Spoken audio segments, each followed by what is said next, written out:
வாழ்க வளமுடன், வாழ்க வளமுடன். குருவே வாழ்க, குருவே துணை. என்னுடைய பெயர் புகழ்வணி. கள்ளக்குறிச்சி மாவட்டம் உளுந்தூர்பேட்டை. சுந்தரனார் பிறந்த திருநாவலூர் அருகே அந்த ஊரில் பிறந்தவன் நான். நான் ஒரு ட்ரிங்க் அடிக்டர். 23 வயசுல நான் ஒரு உள்ளாட்சியில் வார்டு கவுன்சிலர். இன்னி வரைக்கும் ஒரு தமிழ்நாட்டுடைய பெரிய கட்சியினுடைய ஒன்றிய செயலாளர் எல்லாம் இருந்து எல்லா பெயரோட புகழோடு வாழ்ந்த நான் ஒரு 3 வருடத்துக்கு 10 வருடமாக குடிக்க அடிமையாகி ரொம்ப கஷ்டப்பட்டு ஒரு நல்ல பேருள்ள குடும்பத்தில் பிறந்து பெற்றோர்கள்லாம் துன்பம் கொடுத்து என்னால் வெளியே காட்டிக்க முடியாமல் ரொம்ப குறைஞ்சபட்சம் ஒரு 5 லட்சத்துக்கு மேலே செலவு பண்ணியிருப்போம். எத்தனையோ அடிக்ஷன் சென்டர், எத்தனையோ கோயிலில் கயிறு கட்டுறது, விரதம் இருக்கிறது, கேம்பில் அவங்கவுங்க எங்கள் அப்பா ஒரு கேம்பில் சேர்ப்பாங்க, சித்தப்பா ஒரு கேம்பில் சேர்ப்பாங்க, என்னுடைய சொந்தக்காரங்க சேர்ப்பாங்க. ஒரு கட்டத்துக்கு மேலே நான் வாழக்கூடாதுன்ற முடிவுலாம் வந்துட்டேன். இந்த உயிர் அவ்வளோதான். அப்பாவும் ஒரு எம்எல்ஏவோட நின்ன பையன் இவன் தான் பெருமைப்பட்ட காலம் போய் இவனையா பெத்தன்ற அளவுக்கு போயிடுச்சு. ஒரு மினிஸ்டரோட ஜாலியாக உட்காந்து மினிஸ்டரோட காப்பி சாப்பிட்றேன்னா இன்றைக்கி அந்த மினிஸ்டர் கூட இருந்த பெருமைப்பட்ட என்னோட பெற்றோர் இன்னும் சாவலப்பா அவன் குடிச்சிக்கிட்டு தான் இருக்கணும், அந்த அளவுக்கு போயிடுச்சு. என்னமோ முடியல, நம்ம உயிரை நம்ம எடுத்துக்க முடியாது. முடிஞ்ச வரைக்கும் போராடி பார்த்தேன். கடைசியாக நான் வடலூர், எங்கள் ஊர்லேருந்து ஒரு மணி நேரம் தான் வடலூர், பக்கத்தூர். கடலூர் பக்கம், நான் கள்ளக்குறிச்சி மாவட்டம் கடைசி ஊர். நான் 1 மணி நேரத்தில் போயிடலாம். கடைசியாக வடலூர் போனேன். என் வள்ளலார்கிட்ட சரண்டரான அடிப்படையில் எங்கோ நின்னேன். உளுந்தூர்பேட்டை வந்தேன். என்னுடைய ஃப்ரெண்டு ஒருத்தர் பிரகாஷ்னு பஞ்சாயத்து கிளர்க்கு, வா புகழ்மணி முடிஞ்ச வரைக்கும் ட்ரை பண்ணு, நீ ஒன்றும் குடியாரம் கிடையாது, எங்கேயோ இருக்கிற, திடீர்னு பார்த்தா ஒரு மாதிரி ஆயிடுற. அமைச்சர்லேருந்து எம்எல்ஏ வரைக்கும் ரொம்ப வருத்தப்படுறாங்க. நல்ல பையன் வீணாக போயிட்டான், அவனுக்கு யாராவது கோயில் யாராவது கூட்டிட்டு போங்கப்பான்னு சொல்கிறேங்க.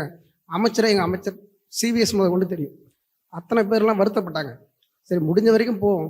அதில் ஒருத்தர் சொன்னார், சைக்காட்ரிஸ்ட்டை போனால் சரியாகுனாங்க. நான் கொஞ்சம் யோசிப்பேன். சைக்காட்ரிஸ்ட்னா மனவள சம்மந்தப்பட்டது. அப்போ நம்ம மனசு தான் சரியில்லை. மனவளக்கலைன்னு நம்ம நெட்டில் பார்க்குறோம். மனவளக்கலை நீங்கள் கேட்குறீங்கன்னா நான் நெட்டில் பார்க்கும்போது உளுந்தூர்பேட்டில் இருந்து தெரியும்.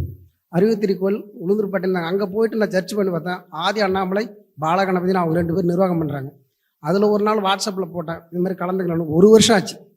அப்புறம் திடீர்னு ஒரு நாள் நான் வடலூர்லேருந்து டெய்லி வடலூர் ஒரு மாதமாக இது நடக்கும், ஜோதி தரிசனம். அதை பார்த்துட்டு கொஞ்சம் நல்லா ஆனேன், உடம்பு சரியாச்சு. அந்த நினப்பு அப்போ கொஞ்சம் 2 மாதத்துக்கு ஒரு தடவை, 3 மாதத்துக்கு ஒரு தடவை அதை சரி பண்ண கொஞ்சம் கொஞ்சமாக முயற்சி பண்ணி அப்புறம் என் நண்பர் மூலயமா மணவர்களில் சேர்ந்தேன். நல்லா இருக்கேன். உண்மையை சொல்லப்போனால் நான் இந்த இடத்துல வந்திருப்பேனான்னு எனக்கு தெரியாது. ரொம்ப கஷ்டப்பட்டேன். இந்த பிறவி முடிஞ்சிருச்சு. எங்கள் அப்பா படித்தது 3வது தான். ஆனால் எனக்கு தெரிஞ்சு வச்சாங்களோ தெரியாமல் வச்சாங்களோ புகழ்மணின்னு ஒரு பேர் வச்சாங்க.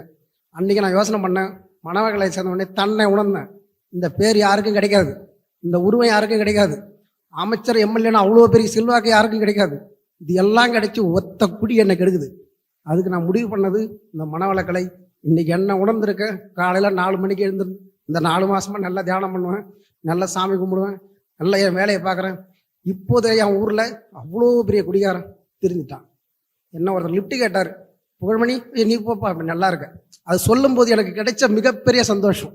அதை விட இங்கே நான் ஆழியார் வந்தது ஒன்றும் பெரிய, நான் ரொம்ப ட்ரை பண்ணலாம்ல, யூடியூப்பில் பார்த்து கால் பண்ணேன். உடனே அப்பாயின்மெண்ட் கிடைச்சது. என்னுடைய உளுந்தூர்பேட்டை அறிவுத்திரி கோயிலில் என்னுடைய ஆசிரியர் அந்த குணசேகர ஐயா அவர்கள், முக்கியமாக நீ போ, யாருக்கும் கிடைக்காத வாய்ப்பு உனக்கு கிடைச்சிருக்கு, நீ போய் வாடினார். நான் ரொம்ப நக்கல் பிடிச்சவன், அவ்வளோ சீக்கிரம் நம்ப மாட்டேன்.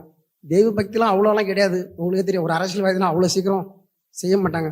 ஆனால் உள்ளே வரும்போது ஏதோ ஒரு அலை எனக்கு ஒரு மாதிரி தோணுச்சு. இந்த 5 நாளில் நான் இழந்ததை பூரா அடைஞ்சிட்ட மாதிரி ஒரு திருப்தி.